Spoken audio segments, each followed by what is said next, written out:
I went to my farm along Boko Road, and on our way back, we started hearing some gunshots. We discovered people who were dressed in black. And from our experience, it was very clear that these are Fulani militia men, bandits. And I do not want to take things for granted, because a few days ago, the media were awash with the communique or the statement from the Fulani Militias who met in Yola. That is where they met in 2006 and decided that they must take Nigeria as their country and every other person living here must be slave.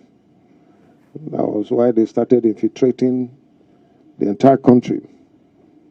And they came out with a statement.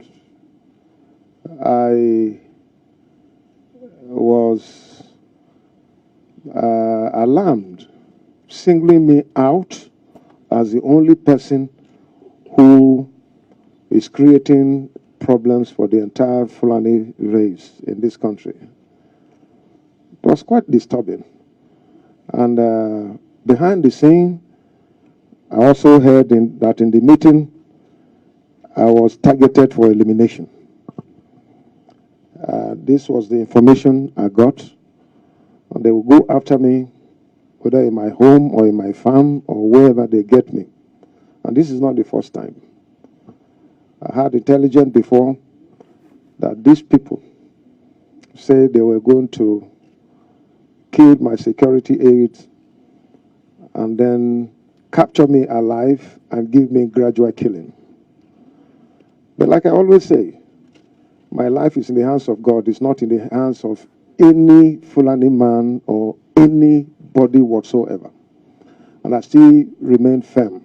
I will fight for truth, justice, equity, and fairness till when God permits that I should not be here again. Then I can go. But it's only God that can permit my exit on this earth. Not any Fulani man. I want to say it boldly. They have no right. They will continue to fail just like they did today. I appreciate the security personnel attached to me. They were able to repel them, and they could not have access to me. And thank God for my fitness to have run for more than 1.5 kilometers without stopping. It means that God has given me strength, and I'm grateful to God. And I want to say a quote from Reverend Dr. Martin Luther King Jr., who said, "If peace means keeping my mouth shut in the midst of injustice and evil, I don't want peace. If peace means willingness to be exploited economically, dominated politically, humiliated and segregated, I don't want peace." Martin Luther King Jr. This is what he said. And I stand with him. I'm not going to subject myself to intimidation of anyone whatsoever. I don't have problems with any Fulani man or Fulani race.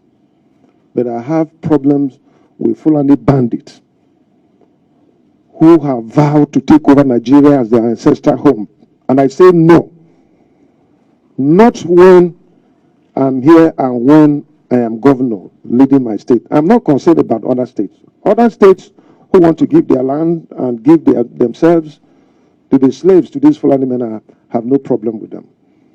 But my own state, I have consulted with my people, and what I am doing is in line with the wish of my people. On that I stand. I have not infringed on anybody's right. My lawyer is here. is going to initiate a petition against the leadership of Fulani herdsmen, or whatever you call them, Militias, because they came out to target me, and behind the scene, they have planned to eliminate me. And I'm saying that on my own land.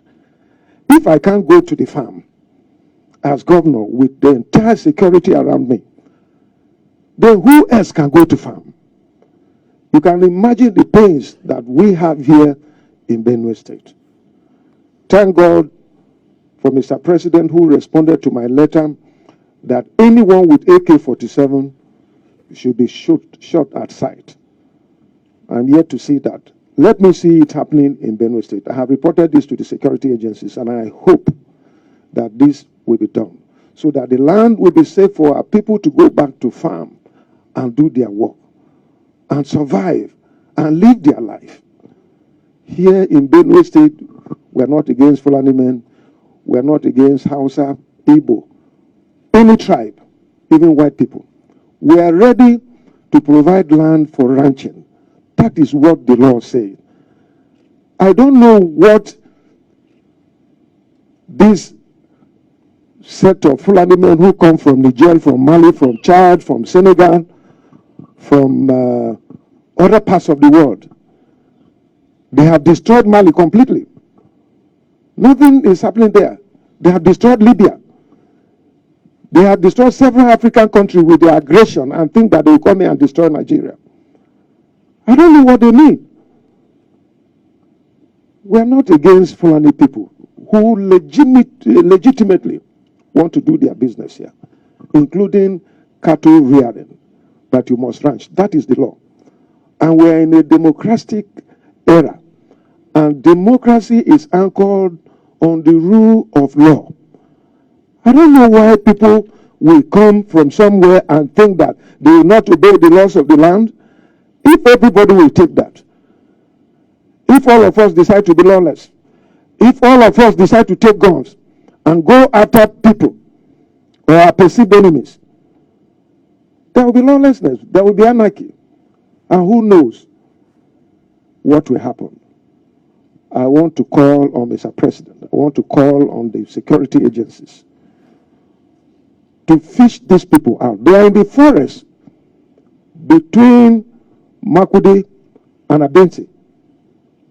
They are living there and they are coming out to commit atrocities, evil, rape women, kill our people, maim them, destroy our farmlands, and do all this. And anytime our livestock God go after them, our security agencies go, they run back to the forest, across the river. This is not fair. I'm going to make a petition against the leadership of Militias because they are responsible for making arrangements to try to eliminate me. But I want to assure them that until God permits, they cannot. They cannot do that because I have not committed any crime. I have not done any evil against anyone throughout my more than 40 years political experience. I have not injured anyone with a pin, talk less of knife. I have not done it because that is not the way to go. In my pursuit for power, I've always known that power belongs to God and He giveth it to whosoever He will. And that is it. And so I don't know why these people think wherever they are getting their destiny, they ought to do that. I've been calling for the arrest of these people since 2017. And they are going about their normal business in Abuja, in Yola, in Kano, everywhere, without security men inviting them for questioning. And the worst thing that pains me is these people are protected by our Nigerian security men, our taxpayers' money, as security men that are inadequate because of the crisis caused by this Militias. And the police are still protecting them. What is the reason? Are we second-class citizens? I'm not second-class citizen to anyone in this country. I pay tax. just like any other person, and I'm law-abiding, and I hope that the security agencies will question these people, why they should single me out in their Yola meeting and behind the scene giving orders for me to be eliminated, and I have seen the result today. If not for the security personnel that were with me, I don't know, maybe I would have been a story.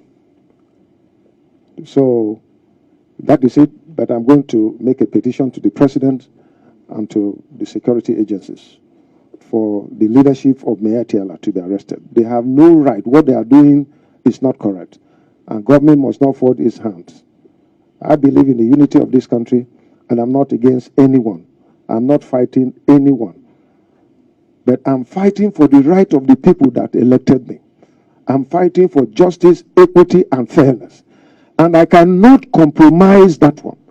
And the law prohibiting open grazing in Benue State can never be reviewed. We're not going to do that. I've consulted with my people, and our people say that it will never be reviewed. On that we stand. Rather, if we are reviewing it, we are going to put more stringent conditions attached to it. For instance, the payment of fine on heads of cattle that are arrested in Benue State. So nobody should think about that. And come to think of it, I remain a solution to the problem that have bedeviled this country as far as herdsmen and farmers' crisis is concerned. Since 2016, I've been propagating ranching as a global best practice. And that is where we are today. Pessimism and skeptics who never accepted it, today they're accepting it. People who came out openly and attacked me, today they have laid the same bill to their houses of assembly to have ranches all over the place. And that is the only solution. So why have I become a problem? By finding a solution to a problem that is existing, and government is not able to come out to make pronouncement or legislate to ensure that we all live in peace. How am I a problem? Let them come and tell the whole world. Let them tell me. And I have always said that, look, if you disagree with me, tell me the other option that is superior to the one that I have brought on the table. Up to today, nobody has said it. I challenge all Nigerians. I challenge all Fulani men who are against me. I challenge Nigerians who are against me. Come out and tell me if there is another solution to ensure peace for farmers and herdsmen, and not just farmers and herdsmen and the people. Tell me, so that if it is superior to providing ranching for cattle rearing, then we can follow you. But it is clear to me that the issue of herdsmen in Nigeria, especially the Fulani men, it is just a camouflage. The agenda is to take over the land, and they have said it. I'm quoting them. It is in the media. They have said Nigeria is the only country that belongs to them. They will take over, and everybody will be slave. And I won't be a slave to any Fulani man. That is the point. Count me out. And the Tea people, the Benue people will not be slaves. And we're not going to catch other people to be slaves to us. Live and let's live. Democracy, freedom for everybody. Everybody should be free to express himself, to associate with everybody, and do your business. That is all. I don't know why. And I want to commend my colleague in Ekiti State, who came out yesterday clearly as the chairman of our governors forum to say that this government have failed. It's not about APC or PDP or anything. This is not politics. My respect to my chairman, governors forum. That is the truth. The Bible says you shall know the truth and the truth will set you free. And so for him as an APC member to come out and say this, because if it were another governor from another party or myself coming, they would say we are playing politics. But Fayemi came out clearly and said that this government has failed.